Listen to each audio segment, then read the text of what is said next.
Olá, meus irmãos, graça e paz da parte daquele que é o nosso príncipe da paz.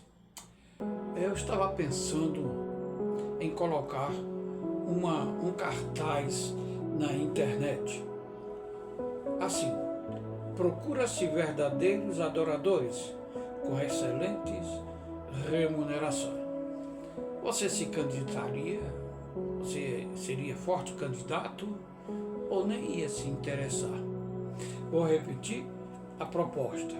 Procura-se verdadeiros adoradores com excelentes remunerações e benefícios, porque hoje faz parte da lei, apesar de estarmos na graça. Mas eu estou querendo falar com vocês hoje sobre Jesus de Nazaré, que se encontra no Evangelho de Jesus Cristo mesmo, como escreveu o apóstolo do amor, capítulo 4, versículo 23, quando conversava com a irmã Míria Samaritana. O nome Míria eu que estou dando agora, porque ela não tem identidade. Então disse assim: mas a hora vem, e agora é, em que os verdadeiros adoradores o Pai procura a tais, que assim o adore. Deus é Espírito, e importa que os que o adorem em espírito e em verdade. Esse texto faz parte do diálogo de Jesus com aquela mulher samaritana. Se você ler logo no início do capítulo, a mulher contesta: como você, sendo judeu, vem me pedir água, sendo eu uma mulher samaritana? Mulher samaritana falando com os judeus? Isso era uma coisa absurdamente errada, porque existia uma política religiosa muito grande entre os judeus e os samaritanos. Esse problema veio lá quando eles saíram do exílio babilônico. E os samaritanos eram judeus, mas judeus misturados. E essa mistura provocou essa ruptura. Jesus vem querendo derrubar esse preconceito, querendo acabar com isso e pedindo água àquela mulher, que contesta e acaba redundando nesta maneira que Jesus diz: a hora vem, e agora é, em que os verdadeiros adoradores o Pai procura a tais, que assim o adorem. Verdadeiros adoradores. Você se considera um adorador de Deus? Ou está adorando alguma coisa, ao seu emprego, ao seu candidato político, ou ao seu atleta, ou a uma instituição? Quem você está adorando? Me diga uma coisa: o que é ser um adorador? Eu vou responder: é aquele que se dedica àquela divindade ou àquela instituição. O verdadeiro adorador é aquele que hoje procura uma vida cristocêntrica. Não é uma vida somente cristã, aparente. Você é um adorador só na igreja? É em casa também? Parabéns. No emprego, no ônibus, na rua, dirigindo, você também é um adorador? Meus parabéns.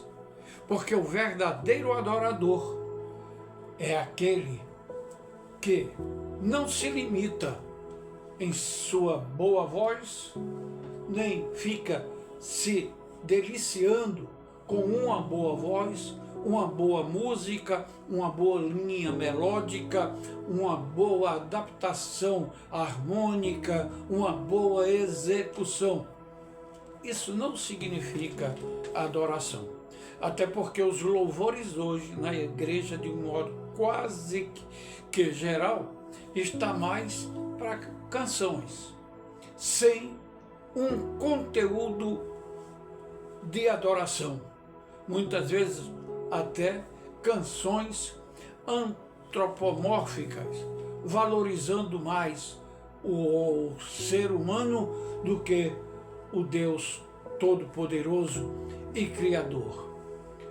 O culto, o louvor, a oração são efeitos da adoração. Eu estou querendo passar para você que quando você vai para a igreja presta atenção no meu tempo verbal, para adorar, é porque você tem que sair de casa já adorando. Quando chegar na igreja, evite. Mas aquele irmão já está ali. Mas aquela irmã ainda está ali. Olha o que fizeram. Não, você tem que ter isso na mente. Olha o meu sinal. Na mente, porque da mente vem para o coração, do coração vem para a boca. Então é preciso ter cuidado, vigiar e orar para poder começar agora a adorar. A adoração cantada, uma música executada ou até mesmo dançada, Deus aceita, desde que seja com os predicados que a Bíblia mostra. Davi, o homem segundo o coração de Deus, era um amante da adoração. Ele adorava quando estava com problema, adorava quando estava alegre, adorava quando estava fazendo um julgamento, administrando o reino de Israel. Ele era um adorador. Elias, o profeta de fogo, era um verdadeiro adorador de Deus, de Yahvé, um homem que pedia fogo do céu e caía fogo do céu, um homem que mandava parar de chover e parava, que mandava voltar a chover e acontecia. Isto é um relacionamento intenso com o Eterno. Isto é ser um adorador, ser constante ali. Paulo chega e fala, sede firmes e constante, sempre abundante na obra do Senhor. Mas os louvores não pode ficar somente, ou melhor, a adoração não deve ficar somente no louvor. Tem que ser na oração. Mas e o adorador? Sim. A Bíblia ressalta, mostra alguns pontos onde nós precisamos nos basear para termos uma ideia. O adorador precisa ter um coração sincero. Deus penetra no mais íntimo do nosso ser. Ele conhece o teu sentar e o teu levantar. Olhava para os fariseus e via o que estava acontecendo no coração deles. E hoje também é assim.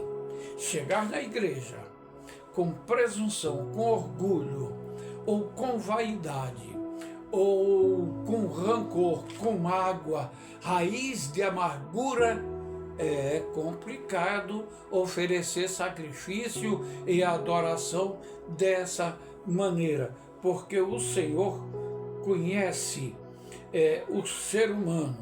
E quando Jesus estava no seu ministério, ele encontrou esse povo. E Mateus escrevendo, ele diz no capítulo 15, versículo 8, que este povo, disse Jesus, me adoram da boca para fora. Hoje é assim. Tem muitas pessoas aí, até famosas dentro das igrejas, que chamam o povo à adoração, mas ele praticamente recebe essa adoração. Olha, é complicado quando vamos querer chegar à presença de Deus sem estarmos realmente com um coração de humildade, um coração verdadeiro.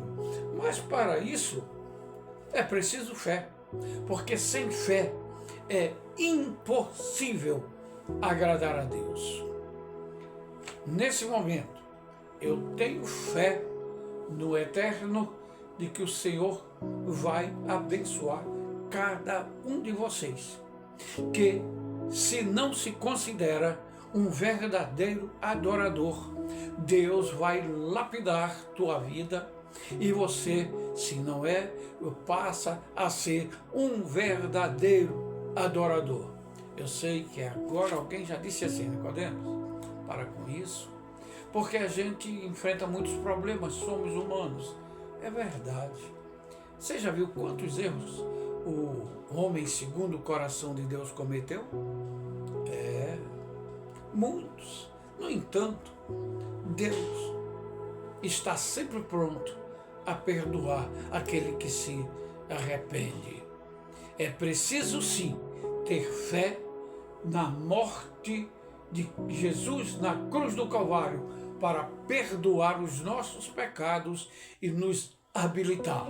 O centurião foi claro com Jesus: Senhor, eu não sou digno que entre na minha casa. E olha que ele era o comandante do exército romano naquela localidade, mas ele se sentiu não digno, como realmente nós não somos dignos, mas o sangue de Jesus Cristo nos purifica de todo pecado e pode nos dignificar, isto através da fé. Não é? E o escritor da carta aos Hebreus, repito, ele diz: sem fé é impossível agradar ao Senhor. Aí você já disse, mas a gente comete muitos erros, é verdade. Quando a gente lê a carta, as 7 cartas do Apocalipse, vemos cada uma recebendo uma advertência e o Senhor recomendando: se arrepende. Se o crente não se arrepender todo dia, fica complicado para ele. É o arrependimento que garante o nosso contato com o Senhor e a nossa salvação. Lembre-se do cidadão lá na cruz, no dia que Jesus foi crucificado. Ele se arrependeu: Senhor, lembra-te de mim. Ele não pediu a salvação, ele pediu para ser lembrado. E o Senhor disse: hoje mesmo estarás comigo no paraíso. Ou seja, ele se arrependeu do que tinha feito. O crente que acha que não pode, não deve se arrepender, é complicado. É melhor se arrepender dos seus erros para conseguirmos chegarmos diante do trono do Senhor. Outro item muito importante é a obediência. O obedecer é melhor do que oferecer sacrifício. Não adianta querer fazer muita coisa, oferecer sacrifício de várias maneiras, se você não é obediente ao Senhor, ao ministério da tua igreja, ao pastor e à tua família. Obedecer é melhor do que o sacrificar. E a humildade, reconhecermos que não temos direito a basicamente nada. Jesus ia andando e a mulher gritando: Senhor, minha filha, cura minha filha. Senhor, cura minha filha. Os discípulos: Senhor, despede essa mulher, não é judia, não faz parte do nosso povo, manda ela embora logo. Jesus olhou: não é certo tirar comida, pão da mesa do seu Senhor e dar aos cachorrinhos. Ela se humilha, Senhor, mas os cachorrinhos também se alimentam das migalhas que cai da mesa dos seus senhores. E aquilo ali foi a solução que ela procurava. Quer uma solução para o teu problema? Se aproxime do Senhor com humildade, com fé, com certeza da tua salvação, que você vai ser atendido. Mas é preciso também ter amor porque Deus é amor. Deus é a essência do amor, de uma maneira que Jesus disse, não tem medida. Não tem medida. O verdadeiro adorador, ele precisa, dentro de todos esses itens, ter amor. Amor àqueles que estão se perdendo, aqueles que estão afastados, aqueles que estão distantes. Irmos buscar. Eu quero fazer essa conclusão dizendo o seguinte, que quando a humildade é acompanhada de fé, obediência, amor, a adoração é acompanhada dos itens que eu citei. Esta adoração o Eterno recebe e você sente o efeito. Vou repetir. Se você oferecer uma adoração ao Senhor com os itens que eu citei, todos juntos, o Senhor vai receber a tua adoração e você vai sentir o efeito em tua vida. Continue divulgando a palavra de Deus. Até a próxima.